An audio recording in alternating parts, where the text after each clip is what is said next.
Welcome, everybody. It is my pleasure to be hosting today this discussion on a topic close to my heart: women taking charge of our finances and financial planning. Whether you're just starting out in your career, you might be running a business, you might be raising a family, planning for retirement. It's an important element to achieving financial security and independence, and probably not an area most of us spend a lot of time thinking about. I remember people saying to me as a footballer, you need to start thinking about retirement. And I was only 29, 30. And I always perceived retirement was 60, 70. So it was definitely something that I did put off because I knew it was an area that I wasn't very good with, wasn't very good with keeping track of my money and finances. So certainly since retirement, it really has benefited me getting that advice that I've got after retirement from football. So today I'm going to be joined by folks who can share their unique perspective and talk about why now. Why is the time now that you need to sort your finances out? It's a perfect time to speak to someone about getting our finances in order for the future. And before we start, we do need to say it is very important that there is no guarantee when investing, and your investments can rise and can fall. So let me start with some introductions. It is my pleasure to introduce Rachel Marsden, Senior Investment Director. What a title that is. So if I can just ask you to give a little introduction, Rachel, that would be perfect. I joined Brooks Macdonald in 2019, and it's my job to listen.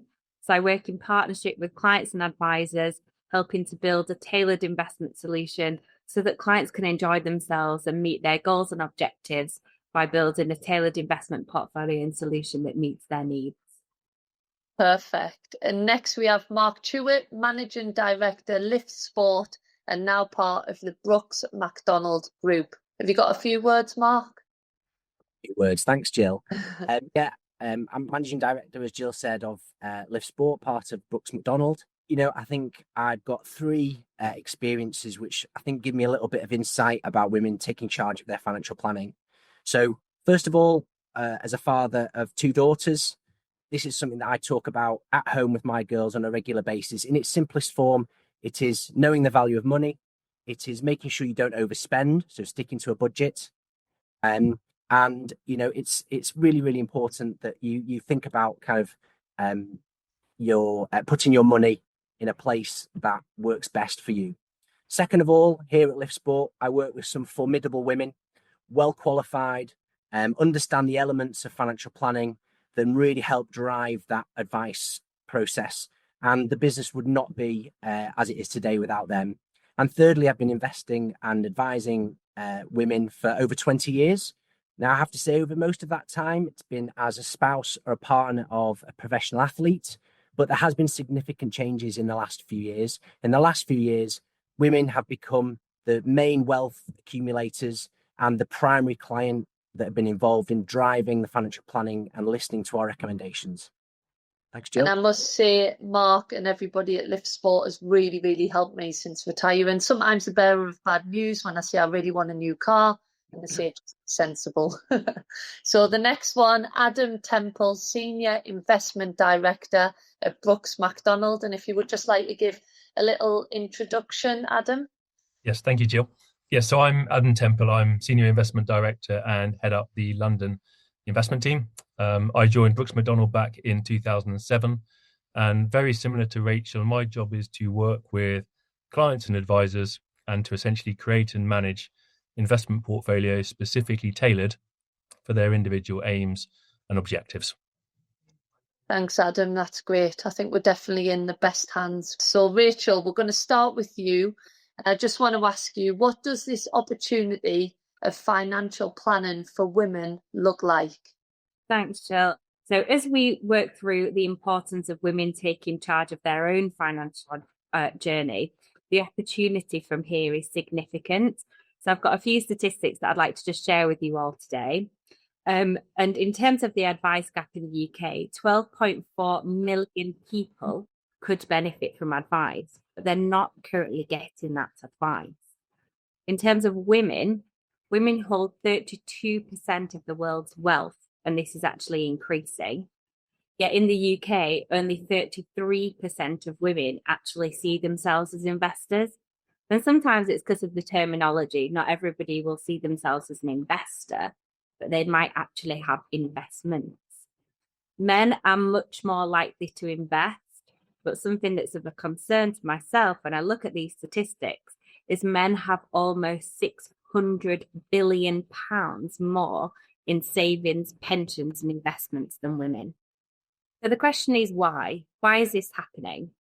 When it comes to investing, there's many misconceptions about women's investment involvement and capabilities. So there's a few myths that discourage women from investing. One of those myths is women are not confident as investors. Well, that's not actually true, because many women actually manage the household finances. They could be seen as the CEO of the household. Another myth that we come across an awful lot is women are risk averse. Again, it's not true. Women might approach risk differently to men. They might often prefer making well-informed decisions and might actually prioritize financial security. It doesn't mean that they avoid risk altogether. Their money might be broken down into multiple segments and therefore different buckets, providing different levels of return in order to meet different end objectives. Financial security is quite often a number one priority for females. Another is females might lack access to money to invest. Women sometimes have lower incomes. They might have taken time out of the workforce, whether that's to provide additional care for elderly relatives, whether it's taking some time out to have children. They might therefore have reduced overall wealth. Quite often, one of the barriers females face is that they expect the entry levels to be much higher than what they are in reality. You don't need to be a multimillionaire to obtain financial advice or investment advice along the way. In reality, most individuals are actually investors, whether that's cash savings in the bank, whether that's your pension that you pay into monthly through your payroll, whether it's that ISA portfolio that's been sat there for a number of years that you've not done anything with.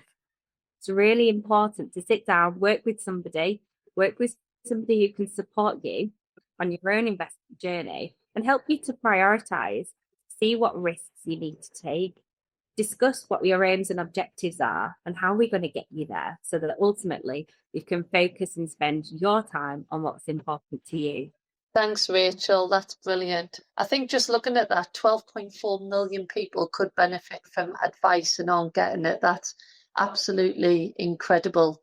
And I think especially when you say about women not feeling like the confident investors, I think for me, one thing that definitely stuck with what you said was, am I earning enough money? You think about people putting money away from pensions and investing money. Suddenly you've got these big figures in your head. But I know when I went and sat down and got some advice, it was really eye-opening for me. And the one thing is definitely getting something that's tailored to you, because sometimes I would speak to friends and they would give me advice, but I was so different to them. Whereas I think when you speak to experts like yourselves, you're like, you know what, that might not work for you, but we can do this and we can do this. And I think you have to find your own formula for your success. So thanks so much. I really enjoyed listening to that, listening to them stats, and hopefully we can help more women going forward. So Mark, we're going to move on to you if that's okay.